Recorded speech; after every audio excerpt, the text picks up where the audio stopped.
Welcome to the He's Got Issues Independent Comics Edition number 19. I'm John Cooney here to preview new independent comics being released July 3rd, 2013, beginning alphabetically with Boom Studios and Adventure Time with Fionna and Cake number 6 of 6. The final issue of the critically acclaimed series, Fionna and Cake have uncovered the Flame Boy's secret, and it's a royal surprise. Don't miss the series critics are calling charming and one of the best of 2013, written and drawn by Natasha Allegri, the creator of fan favorites Fionna and Cake.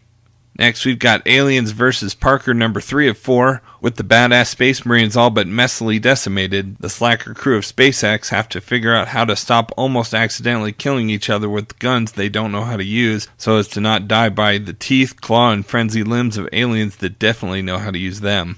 Next, we've got Clive Barker's Next Testament number 2 of 12. The first original comic series created and written by Clive Barker is here. Julian Edmund is returned to his luxurious life with Wick, the indescribable individual who claims to be God on Earth. Julian believes, and in order to make sure Wick's will is done, is ready to make sacrifices. Meanwhile, Julian's son, Tristan, learns of a secret that will set him and his father on a collision course. Master of Horror Clive Barker, co-writer Mark Miller, and international sensation Jaime Yang unveil a second chapter of the year-long epic event. Next, we have Deathmatch number 7. The battles grow fiercer and the bodies continue to pile up as Deathmatch hurtles towards its semifinals. Inside the arena, the fabled detective faces off against her insane nemesis, and will a mortal man have any chance against the power of a mad god? Outside the arena, the rat struggles to decipher Glyph's secret messages before it's too late.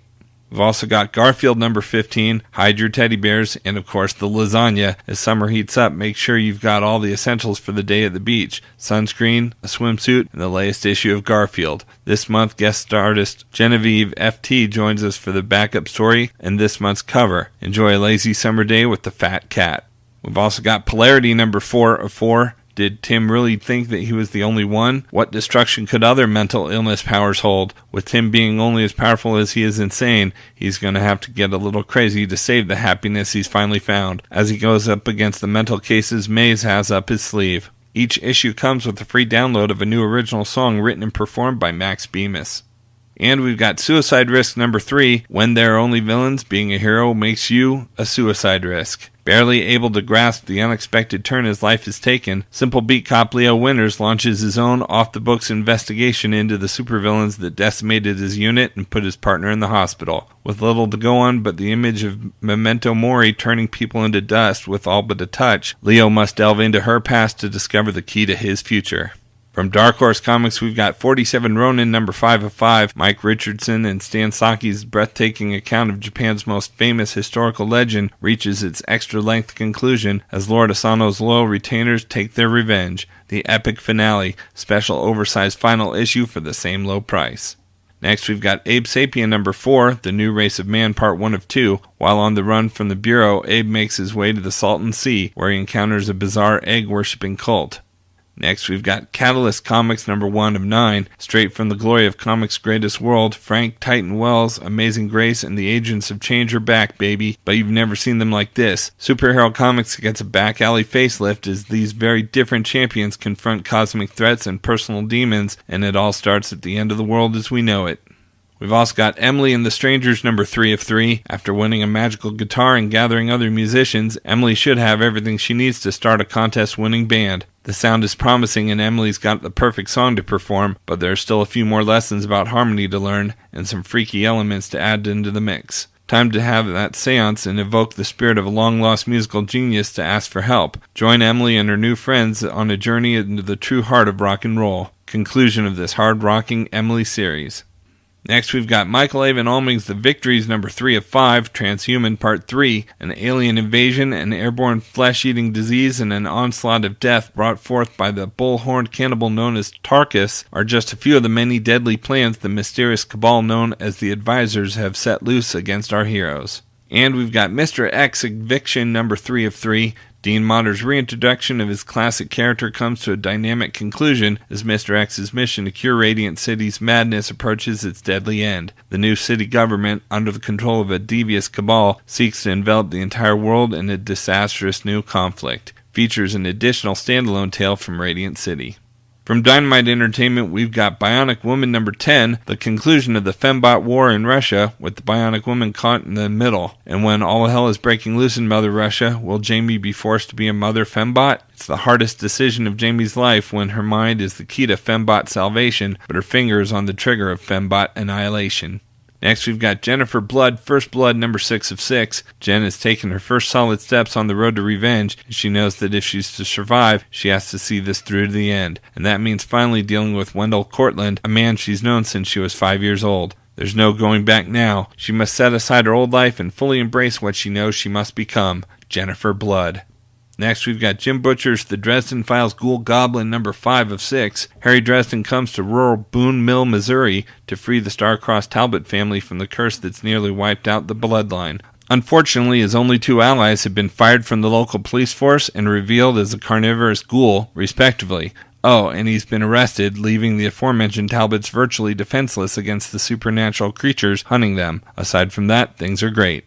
We've also got Mark Waid's The Green Hornet, number 3. For the first time, Kato has seen the darkest side of his partner, the Green Hornet, and the fracture between them will bring pain and suffering to both men and to the entire city of Chicago.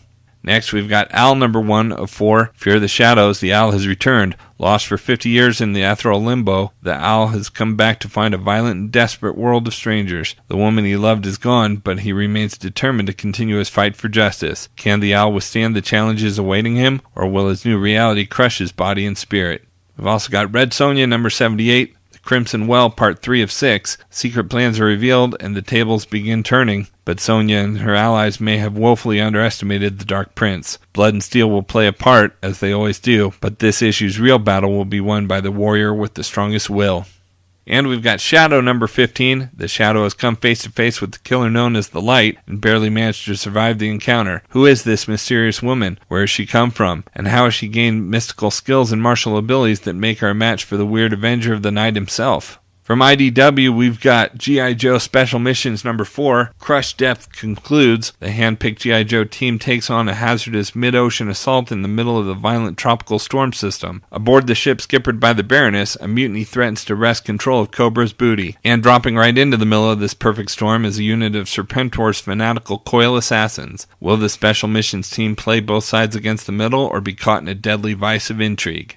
Next, we've got Transformers Monstrosity number 2 of 4, Megatron defeated? Never. The Decepticon leader battles through Sharkticon hordes, while on Cybertron, Optimus Prime struggles to unite his people, and Grimlock and his rogue Dinobots go on a rampage. And we've got Transformers Robots in Disguise number 19, The Death of a World. Gorlin Prime, the entrance of the so-called dead universe, holds many secrets, and now Orion Pax, the bot who was once Optimus Prime, pries its secrets loose. But will it be too late for Cybertron?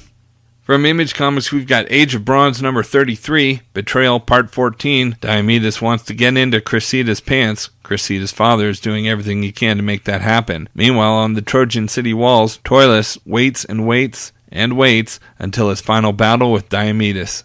Next, we've got Blackacre number 8. On one side of the wall, harsh reality pushes an embattled visionary to the point of no return. On the other, strange fate presents an anguished victim with the perfect opportunity for revenge. Next, we've got Dark Skullkickers Dark number 1. Yep, we're beating this reboot dead horse one more time. Dark Skullkickers Dark. It's the comic the industry needs. It just doesn't know it yet. Our 4-story arc ends and darkness begins. Secrets are revealed, continuity is poked, and of course, violence is unleashed. For die-hard collectors keeping up with our old sequential numbering, no problem. Our B-cover legacy variant is a classic issue 23. P.S. retailers, rack this comic beside every dark comic you've got. Titles with the word dark in it and other dark subject matter. Tell customers this one has twice the darkness of the other ones. Next, we've got 5 Weapons number 5 of 5. Tyler's life hangs in the balance between a master assassin saving his parents and the wrath of the school principal. This could be the biggest caper ever pulled off, or the end of the world at the School of 5 Weapons. We've also got Invincible Universe number 4. No one is better than Best Tiger.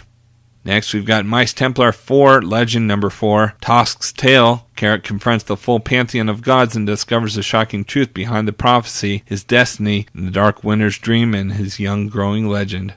We've also got Satellite Sam number 1. Sex, Death, Live TV, New York City, 1951. The host of beloved daily television serial Satellite Sam turns up dead in a flophouse filled with dirty secrets. The police think it was death by natural causes, but his son knows there was something more. If only he could sober up long enough to do something about it. This noir mystery shot through with sex and violence exposes the seedy underbelly of the golden age of television. We've also got Spawn number 233, Complex Messiah Part 5. Jim is at odds with his powers as he and the K7 Letha fight for control. Can Jim harness the dark powers within, or will the suit overwhelm his human soul, making him a true hellspawn? We've also got 10 Grand number 3, Joe Fitzgerald's client is dead. The young woman he went searching for on her behalf is dead, and he's not happy about it. Worse still, someone's shaking the foundations of heaven in a move putting the spirit of his beloved Laura in jeopardy. Someone's going to pay for it, even if that means walking into hell itself. And we've got Thief of Thieves number 15, it's go time for Conrad's Italian heist. From Valiant Entertainment, we've got Shadow Man number 8. Jack Boniface's life is about to become a living hell. Master Dark may be trapped in the forbidden realm known as the Dead Side, but his disciples on Earth, the Brethren, continue to track Jack's every move. When Shadow Man takes the fight to their doorstep, the Brethren's counterattack proves much more than Jack bargained for, and the people he cares about are going to pay the price. Out in trades this week from IDW, we've got Highways trade paperback by John Byrne. Humanity has not yet reached for the stars, but the solar system is still a busy, exciting, and sometimes very dangerous place, as young Eddie Wallace is about to discover when he joins the crew of a freighter that hauls cargo along the highways. Okay, so that's a look at some of the top independent publishers this week, but there's still plenty of other books out as well, so be sure to check out my YouTube channel at he'sgotissues.com to see both the Marvel and DC videos for this week, as well as my usual roundup of all my favorites for the week with a little more depth and insight than you get here. And if you like these videos, be sure to let me know by leaving a comment and subscribing. You can also follow He's Got Issues on Facebook, Twitter, Pinterest, and Tumblr to see everything I'm reading as I read it. So until next week, I'm John Cooney, and I've got issues.